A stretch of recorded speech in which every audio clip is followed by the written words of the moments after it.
अस्सलाम वालेकुम students, welcome back. तो आज हम इंशाल्लाह ताला दोबारा स्टार्ट करते हैं। सो सॉरी, लेक्चर्स काफ़ी देर के बाद अपलोड किया और उसकी एक बड़ी वजह ये थी कि आपको पता है चैनल के ऊपर सिर्फ केमिस्ट्री नहीं बल्कि मैथ भी आपका अपलोड होता है। इसके अलावा नाइन्थ का मैथ अपलोड होता है। इसके अलावा 9-10 की केमिस्ट्री अपलोड होती है। इसके अलावा एफएससी का मैथ है, आईकॉम का मैथ है, आईकॉम की अकाउंटिंग है। इसके 11 बुक्स अपलोड होती हैं। तो इसलिए बस इसका थोड़ा सा काम रह गया। हम सो सॉरी, इंशाल्लाह अब उम्मीद है कि रेगुलर रहेंगे। तो आज हम लोग जो टॉपिक पढ़ेंगे उसका नाम है जी अल्काइल रेडिकल। देखें अल्काइल रेडिकल है क्या, पहले थोड़ा सा कॉन्सेप्ट सीख लें। ये देखें, हमने पीछे गिनती पढ़ी है, अल्केन की गिनती है, सारी पीछे पढ़ के आए हैं। कॉन्सेप्ट्स भी आपको मैंने सिखाए थे कि मीथेन है, ईथेन है, प्रोपेन है। इन सब का इकट्ठा नाम जो है ना, इस सारी गिनती को कहते हैं अल्केन। ठीक है जी, इसका नाम है अल्केन, यानी इस पूरी गिनती का नाम है अल्केन। अब अल्काइल रेडिकल बनता कैसे है? वो कहता है कि अल्केन के जितने भी मेंबर्स हैं ये सारे, इनमें से एक एच निकाल दें, अल्काइल रेडिकल बन जाएगा। बस यही स्टोरी है। अल्काइल रेडिकल बनता कैसे है? जब आप अल्केन के सारे हिस्सों में से, सारे मेंबर्स के अंदर से, यानी अल्केन की जितनी भी गिनती है उस सब के अंदर से जब आप एक एच निकाल दो, यानी उनके फार्मूलाज में से एक एच निकाल दो, तो अल्काइल रेडिकल। अब ये मीथेन है, ठीक है। अब ये भी अल्केन की गिनती में शामिल है। ईथेन है, ये भी अल्केन की गिनती। वो यही कह रहा है कि अल्केन की जितनी भी गिनती है अल्केन के अंदर से, यानी फॉर एग्जांपल अब इसका मैंने अल्काइल रेडिकल बनाना है, तो इसका फार्मूला क्या था? CH4 था ना। तो मैं यहाँ से एक एच निकाल देता हूँ, ये रह जाएगा CH3।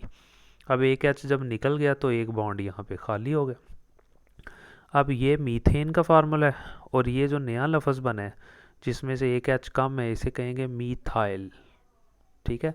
अब ये ईथेन है, ये फार्मूला है। तो अगर मैं इसमें से एक एच निकाल देता हूँ, ठीक है, तो ये ईथेन है, ये बन जाएगा इथाइल।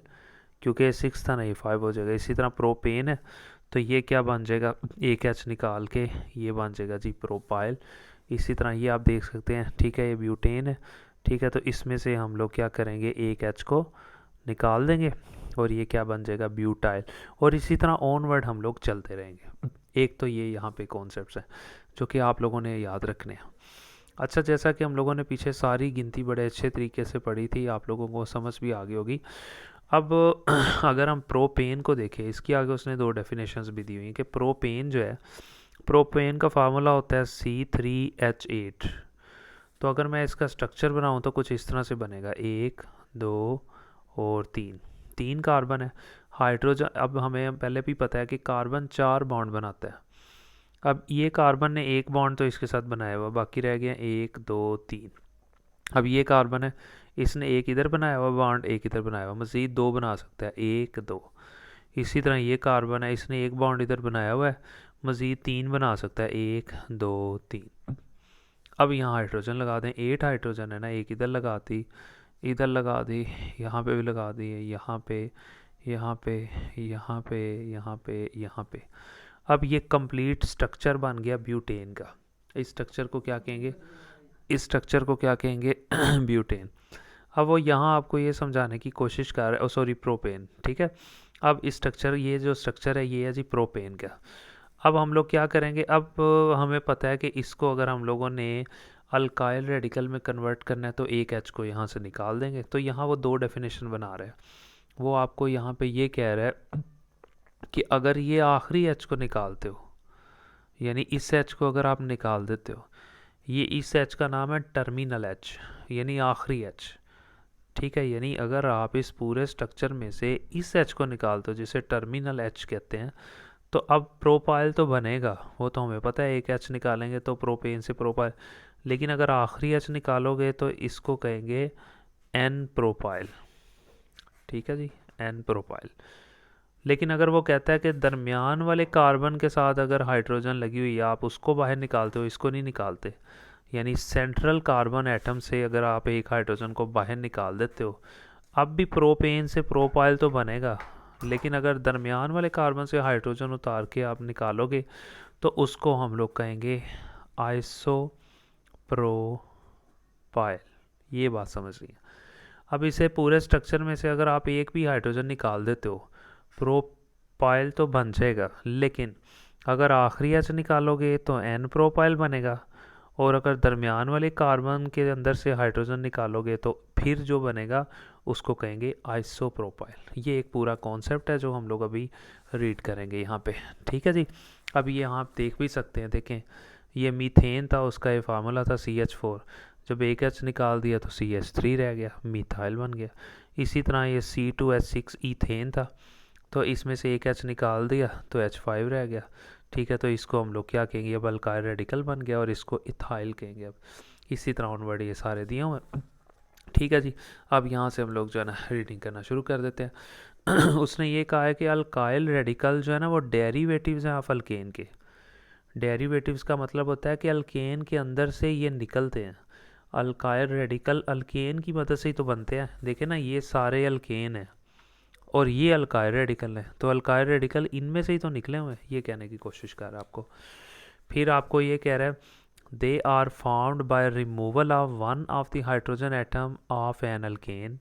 यही बात कर रहा है कि रिमूवल का मतलब निकाल देना है आपने, एक हाइड्रोजन एटम आपने निकाल देना है अल्केन की सारी गिनती में से। यानी अल्केन की सारी गिनती में से आपने एक हाइड्रोजन को निकाल देना है, तो अल्काइल रेडिकल बनते रहेंगे, ये उसने यहाँ पे बोला है। और इनको हम लोग अल्काइल रेडिकल को R से रिप्रेजेंट करते हैं। ठीक है जी। Their name is written by replacing ANA of alkane with YL। इस बात का मतलब ये है कि कोई भी अल्केन का कोई मेंबर है उसके एंड पे आता है ANE, तो लेकिन जब वो अल्काइल रेडिकल में कन्वर्ट हो जाता है तो एंड से ANE ख़त्म हो जाता है और YL लिख देते हैं। जैसा कि आप यहाँ पे देख सकते हैं, ये मीथेन था, एंड पे आ रहा है ANE। तो जब ये मिथाइल बना है, अब ANE नहीं आएगा एंड पे, देखें YL लिखा हुआ है। ये बात समझाने की कोशिश कर रहा है। उसके बाद एंड पे फिर वो ये कह रहा है कि जनाब इनका जनरल फार्मूला जो है, अल्केन का जनरल फार्मूला है CnH2n+2 अल्केन का। तो जब एक एच निकाल देते हैं तो एक एच कम हो गया, इसलिए इनका जनरल फार्मूला है CnH2n+1। ये डेफिनेशन है अल्काइल रेडिकल की, इज़ वेरी इंपॉर्टेंट। बाकी आपको सारा कॉन्सेप्ट मैंने दे दिया। यहाँ पे दो डेफिनेशन और बन रही है इस टॉपिक के अंदर।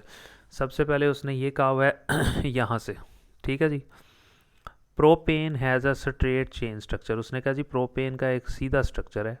जब आप टर्मिनल एच को निकालते हो, टर्मिनल एच का मतलब ये मैंने अभी आपको दिखाया भी है यहाँ पे सारा, ये आप देख सकते हैं, ये टर्मिनल एच है, यानी कि आखिरी एच जो है। ठीक है जी, ये देखें आप, एक मिनट ज़रा, ये देखें, ये आखिरी एच है। अगर ये प्रोपेन का स्ट्रक्चर, अगर इसमें से ये आखिरी एच निकाल देते हो, उसने कहा हुआ है कि जब आप एच को निकाल देते हो, टर्मिनल एच को, आखिरी एच को, तो फिर क्या बनता है, एन प्रोपाइल। लेकिन अगर आप हाइड्रोजन निकालते हो कहाँ से, सेंट्रल कार्बन एटम से, ये देखें ये है सेंट्रल कार्बन एटम, दरमियान वाले कार्बन एटम से हाइड्रोजन को बाहर निकालते हो तो फिर जो चीज़ बनेगी उसे क्या कहेंगे, आइसोप्रोपाइल। तो ये आपको समझ आ गया, ये दोनों की डेफिनेशन है, एन प्रोपाइल की डेफिनेशन और आइसोप्रोपाइल की डेफिनेशन, दोनों की यहाँ पे डेफिनेशन है। और यहाँ पे हम लोगों का जो ये क्वेश्चन है, पूरा लॉन्ग क्वेश्चन जो है वो भी कंप्लीट हो जाएगा। अब यहाँ से मैं आपको ज़रा उर्दू मीडियम वालों को भी थोड़ा रीडिंग करवा देता हूँ, वो भी थोड़े से परेशान होंगे कि पता नहीं क्या पढ़ लिया। यही कॉन्सेप्ट है।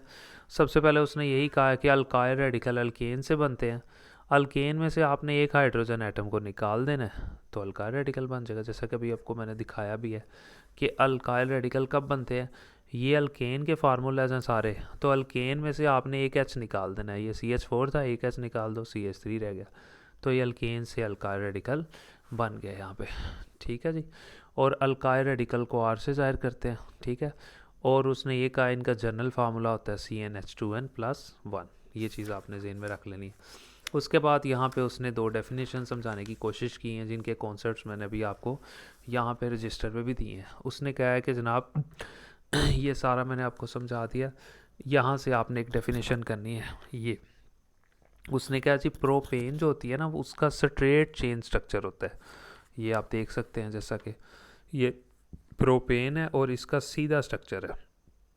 ठीक है। फिर वही बात कहता है, तो जब आखिर से यानी प्रोपेन के आखिर से एच को निकाल देते हो तो इसको कहते हैं नॉर्मल प्रोपाइल। ये देखें, ये प्रोपेन का स्ट्रक्चर था, इस एच को अगर निकालें तो इसे कहते हैं नॉर्मल प्रोपाइल या फिर एन प्रोपाइल। लेकिन वो कहता है लेकिन जब दरमियान वाले कार्बन से एक हाइड्रोजन को निकालते हो तो इसे आइसोप्रोपाइल कहते हैं। देखें, ये दरमियान वाला कार्बन है, इसमें से एक हाइड्रोजन निकालोगे तो इसे आइसोप्रोपाइल कहेंगे। तो ये दोनों की डेफिनेशन हो जाएगी। एन प्रोपाइल और आइसोप्रोपाइल की एक शॉर्ट क्वेश्चन में आपसे पूछते हैं। तो यहाँ पे हम लोगों का ये पूरा लॉन्ग क्वेश्चन जो है ना अल्काइल रेडिकल का कंप्लीट हो गया। इसमें दो डेफिनेशन है अल्काइल रेडिकल की, ये हमने पढ़ ली, और एक आइसोप्रोपाइल और एन प्रोपाइल आता है। अगर आपसे लॉन्ग पूछते हैं, आपने दोनों की डेफिनेशन साथ में टेबल बना सकते हैं आप। टेबल बहुत आसान है, गिनती मैंने आपको पहले याद करवाई हुई है ये वाली। पहले आपने सारा वो मीथेन, ईथेन, प्रोपेन सारी गिनती लिख लेनी है। ये गिनती भी मैंने आपको याद करवाई थी कि कार्बन का एक एटम बढ़ेगा, ये 1 है, 2, 3, 4, और हाइड्रोजन जो है ये 4 से शुरू होगा और 2 का डिफरेंस होगा, 4, 6, 8, 10, और ये इस तरह से।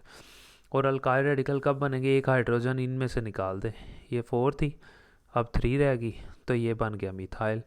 ये 6 थी ना, तो C2H5 रहेगी, तो ये बन गया इथाइल, और इस तरह ये ऑनवर्ड कंप्लीट हो जाएगा। तो मिलते हैं इंशाल्लाह नेक्स्ट वीडियो में। चैनल को ज़रूर सब्सक्राइब करें। बाकी वीडियोस प्लेलिस्ट में पड़ी हुई हैं, किसी भी बुक की अगर आपको चाहिए। मैथ और केमिस्ट्री अभी फ़िलहाल अपलोड हो रही है, आप वहाँ पे जाके इनको ले सकते हैं जी। Thank you so much.